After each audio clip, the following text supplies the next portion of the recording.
Hey everyone, it's Rob here from First Session. We connect Canadians with the right therapist for them. Back here for another weekly Instagram Live. Last week was Mental Health Week. We did one every single day. Now we're back to just one per week. And this week we have an amazing guest, Chivon John, who is a mental health advocate and workplace specialist or wellness specialist at Shopify. I'm going to get that right in a second once she joins. Super excited. Just saw her pop into the chat. It's a sunny day in Toronto right now, and I think lots of Ontario and hopefully the rest of Canada as well. Still dealing with some extended lockdowns here, especially in Ontario, but the numbers are looking positive for COVID, and hopefully everyone can have a nice weekend. Just about to welcome Chivon. Hi, Hey, how are you? I'm good. How are you? Let me adjust Well, my thank you. camera. Pardon me? I'm just adjusting my camera. Me Hopefully you can too. see me okay. Okay. My volume. Amazing. Well, firstly, can you correct me if I was wrong on the pronunciation of your name?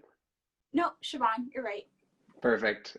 Siobhan, welcome. Thank you so much for joining us, and thank you for taking a break from your hiatus or breaking your hiatus from social media.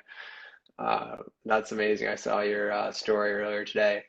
I'm going to jump in for a quick intro so everyone watching and everyone watching afterwards can get a little background on you, and then I'm excited to dive in. So Chivon John is joining us today. Siobhan's a workplace wellness specialist and mental health advocate devoted to helping multi-hyphenate achievers unlearn overwork and burnout as a necessary price of ambition. Inspired by our own journey of learning and unlearning what it means to be well at work, Chivon helps organizations and individuals redefine having a strong work ethic as one that includes caring for your overall well-being. Welcome, that's amazing. Thank you. Thanks for Um, the invitation. oh yeah, it's our pleasure.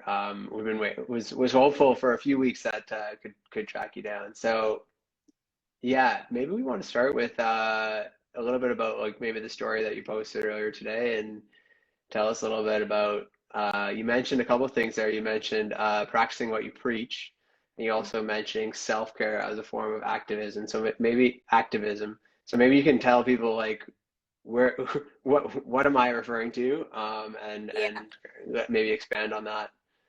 Yeah, sure. So as you mentioned before, I was on a little bit of a social media, more specifically on Instagram hiatus. So like the last time I posted on my feed or posted was August of 2020.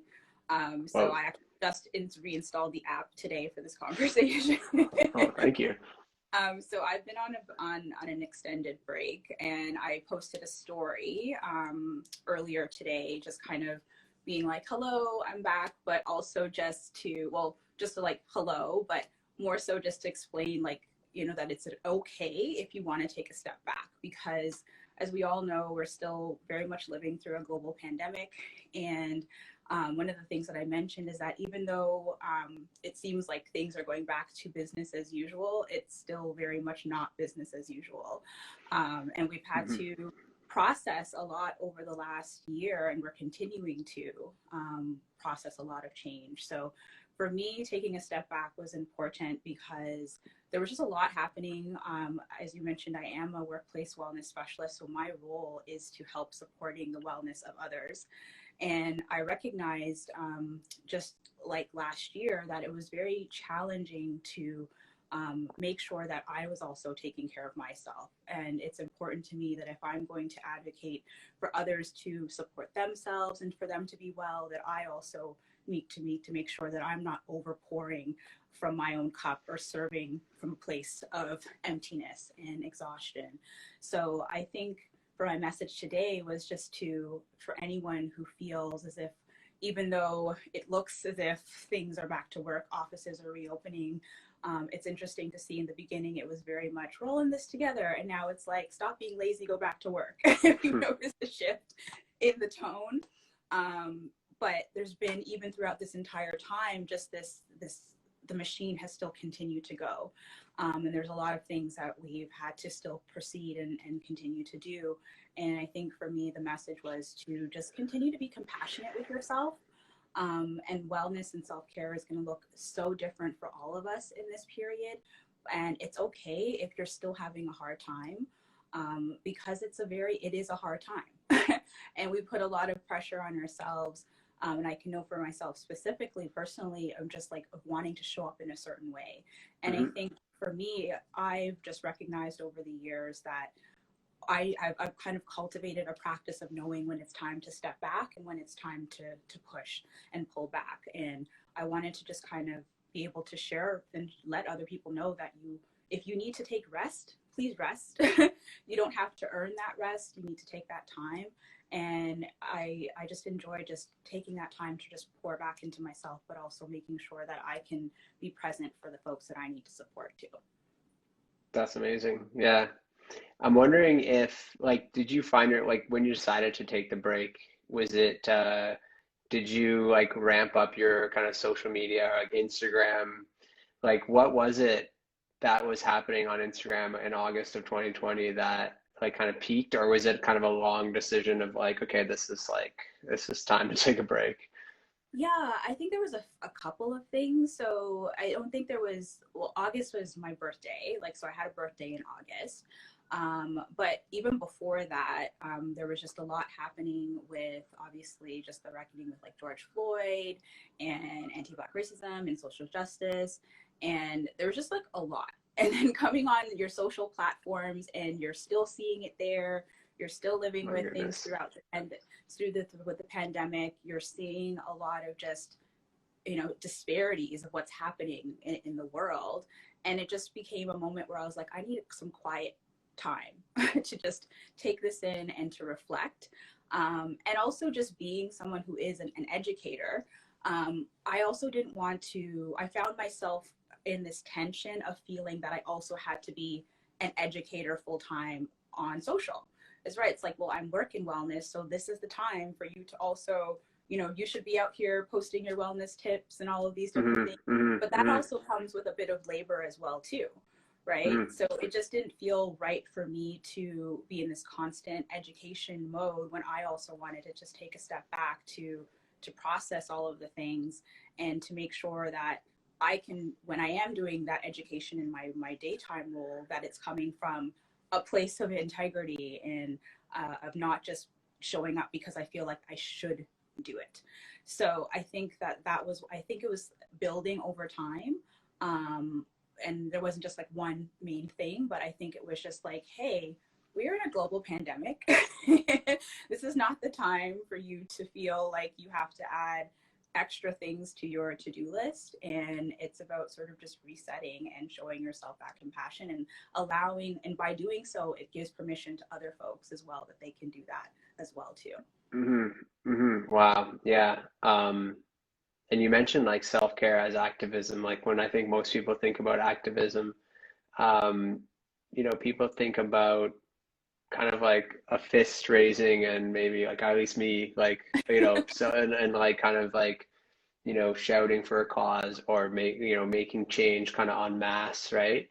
And especially last year with the murder of George Floyd and that, it's like there was a lot that happened after that and there's still happening. And it's like it just strikes me as like a big step of leadership. I mean, this is just Instagram, but I imagine in your life in general, like as you mentioned, you're an educator, like choosing a path and not feeling like you had to like run out, like, you know, in like Yeah, that kind of external activism way.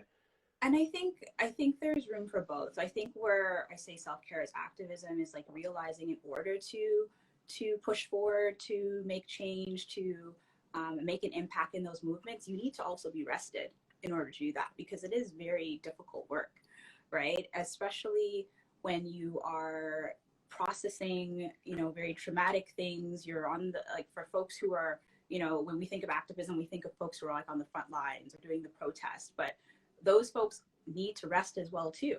And taking time to say that I'm going to be well rested is important so that you can continue for that long, marathon of doing the important work and ensuring that you're not trying to sprint the marathon, right? So we often think of rest as something that is unfortunately, that you need to earn it, or that it means that you're not dedicated. And if anything, in order to perform, in order to be able to do what's important for you, you have to be rested. You have to make sure that you are tending to your well-being. And I think it is such a unfortunately, like a revolutionary thing to say, I'm going to pause when you're in a world where it's always go, go, go, right?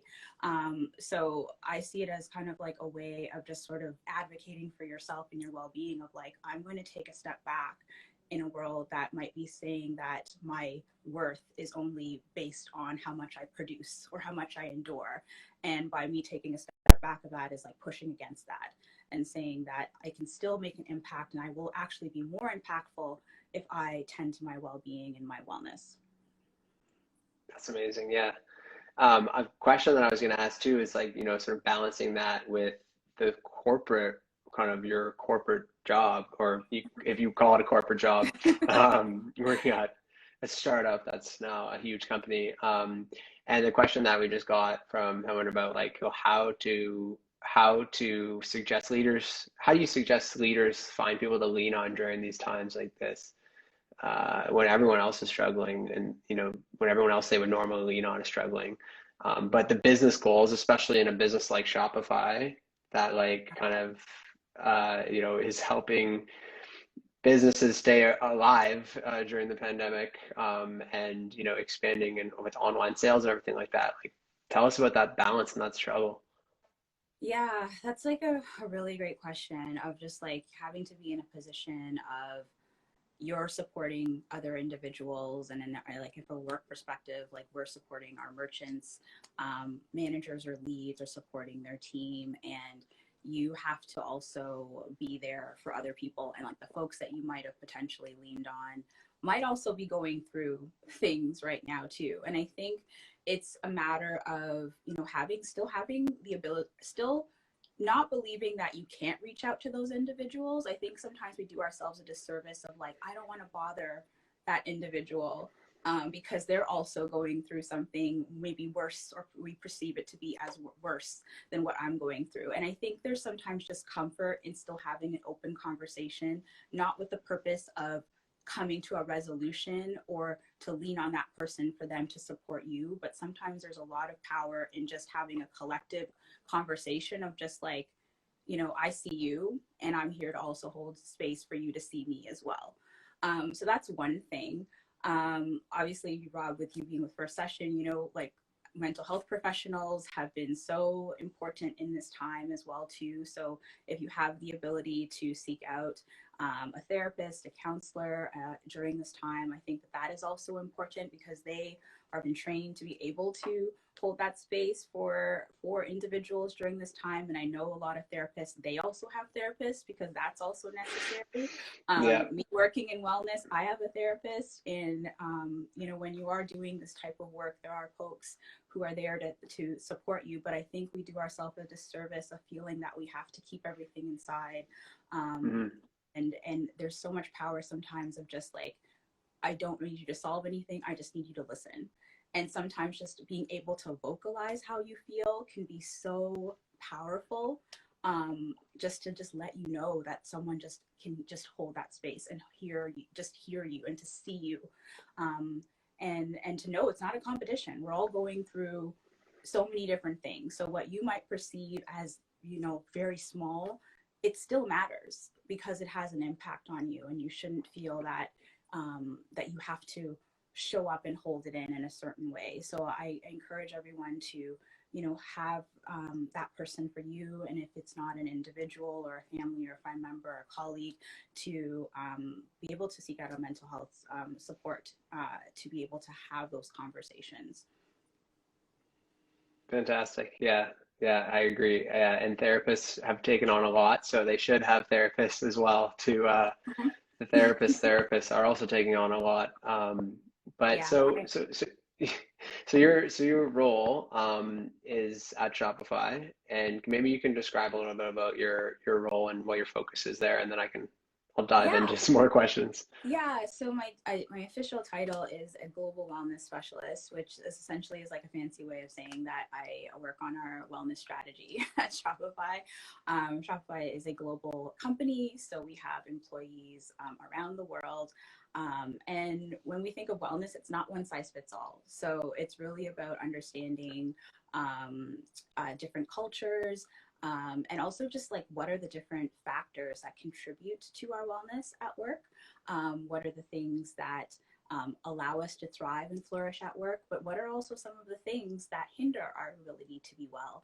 So a big part of my role is understanding what those factors are, doing a lot of research, and ensuring that we are creating programming and having a strategy that really thinks of wellness as part of our culture versus something that is a program, right? It's really about, in order to be able to build for the long term, to be able to create and to be a company that helps and supports our merchants, we have to make sure that we are creating an environment where our employees can thrive as well too. So that is kind of the I'll speak in tech TLDR summary of, of what my role is, and it's definitely something that I'm really passionate about, and I'm excited that I can even do a role like this.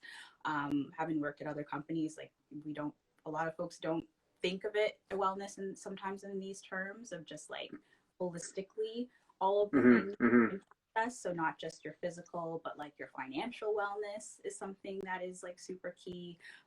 Your social wellness, so the ability for you to have a sense of community, build relationships, feeling a sense of that you're seen and valued at work, and having that psychological safety. So I think that that is like a really important aspect of wellness, and not just only just the physical side. Hmm. Hmm. How would, for folks listening that are, not working at Shopify and not don't have the pleasure of working with you, Mm-hmm. how would you recommend like a workplace who's just, or someone who's an employee at a company who wants them to pay more attention to wellness? Like, how would you recommend someone to kind of begin with that process at their company or with their manager even? Like, where would you start? Yeah, so that's a great question. So I think like one of like some of the easiest ways that you can start just even on your team is um, finding ways that you can just bring wellness into the conversation on a regular basis. So not only thinking in terms of just like events, but thinking of ways of just like how your team is thinking about well-being and checking on each other's well-being. So that could even be having like conversations at a team meeting of like, what are some of the ways that you practice self-care? What are some of your favorite self-care practices? What are some of the barriers that you've experienced at work this week, or what has caused or created stress for you this week? So that's a good way to kind of just starting that open conversation of maybe some of the things or roadblocks that might be impacting people's well-being. And I think also as well is just like finding champions at work who can also advocate the importance of having conversations about wellness. It goes a long way when you have other leaders who are open and willing to talk about whether it be if they feel comfortable sharing their story, but even just ways that they're prioritizing well-being. So even the things that you can look at in terms of your own cultural practices of ensuring that you have like team boundaries. So are people emailing way after hours? Like, Hmm. is your manager also doing those things? Like having kind of some team norms to ensure that you are kind of being mindful of like well-being, I think can go a long way to start, bringing in wellness in those ways, and beyond just like having sort of like one-off types of programming, but finding ways where you can sort of start embedding it into the culture, whether it's through conversations, whether it's like discussing, as a team, what types of boundaries you want to create together. And then it can kind of, go from there in terms of finding actual other stakeholders at the company who really want to help with championing the conversations. And it could, open it up to like having panels and other things like that. But those are like some small quick wins of things that you can do to really start thinking about how you can make wellness part of your everyday versus just these events that sort of sporadically happen throughout the year. And what sort of like what have you? I know you just mentioned you do a lot of research in your role as well.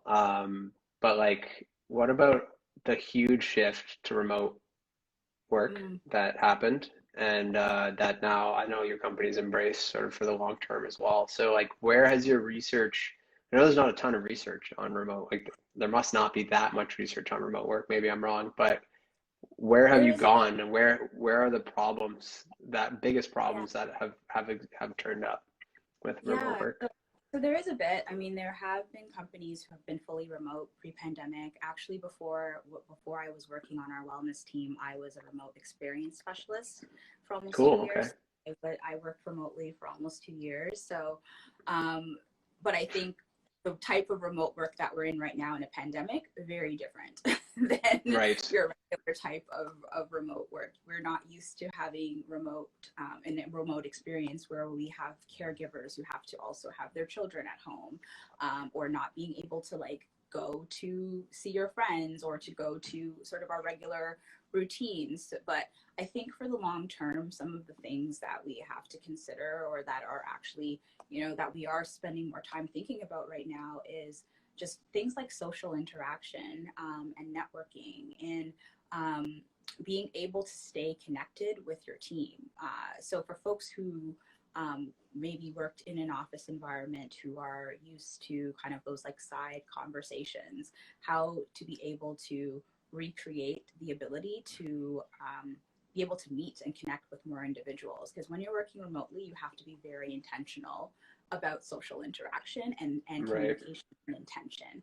Hmm. And we're seeing, like, even with a lot of the articles about like things like Zoom fatigue and all of those different things, we're spending a lot of time also on screens, right? So we have to think of other different ways that we can also engage with individuals that may not always require a video connection, because it can be a bit exhausting if you're constantly stacking your day with only meetings, right? So we're experimenting with things like audio conversations, like how you switch up your conversations in a way, more asynchronous conversations as well. Everything doesn't have to be a face-to-face or video meeting. Maybe it can be a quick update that is pre-recorded or is an audio.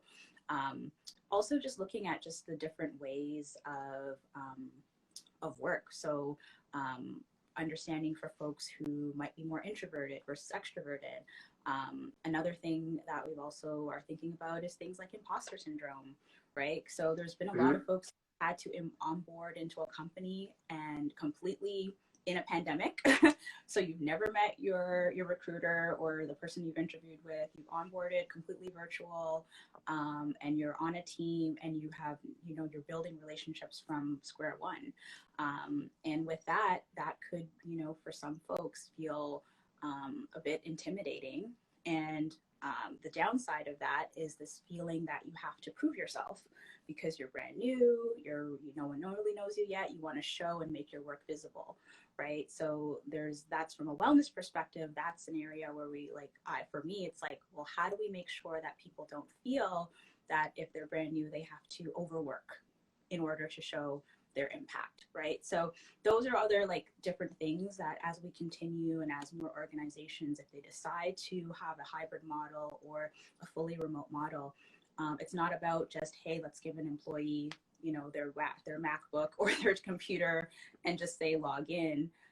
There's so many other different aspects of how we work that we have to think about, that will be impacted in terms of the way that people engage with one another, but also how they engage with their work in healthy and maybe potentially unhealthy ways. You're speaking directly to me, and I think my team here, our small team, all remote. Yeah, that's amazing. Well, final sort of question for you. Mhm. I know you're big on self-care. I'm curious how your self-care has like evolved over time. Like, when did you consciously like think about things that you're doing as self-care, and how has that changed over time? Yeah, it's a great question. So I think like probably years ago, self-care was very much, my understanding of it was very limited in terms of it's very consumer focused, right? And I think a lot of that had to do with the way that self-care was marketed and Hmm. packaged. It was very much about indulgences or self-soothing, or just like, and also realizing now that very much a privileged activity, right? Like it was very much linked to buying things. And I think, in learning over time, also my own personal experiences, you don't need to, self-care should not be limited to how much privilege you have, how much money you have. It's something that, that we could all and all should be able to engage with. So I think for me, it's, and a lot of it sometimes is like hard work, right?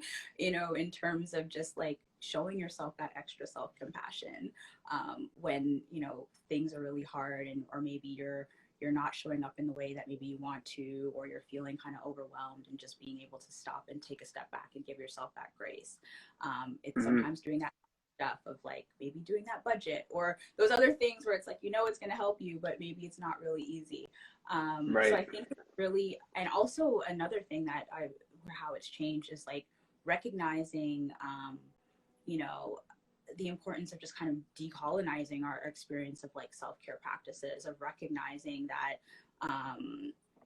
like the origins of different practices and rituals like meditation and yoga, and really like understanding the origins of those different things, and really going back to how was that created, who created that, how is it Right. designed to be engaged with, right, before Like it this was is older than just a few yeah, years old, right? Yeah. exactly, before it was packaged and like completely changed into something completely different, right? So I think understanding, like, hey, don't just buy the sage, but like, who did you buy it from? Like, what is it?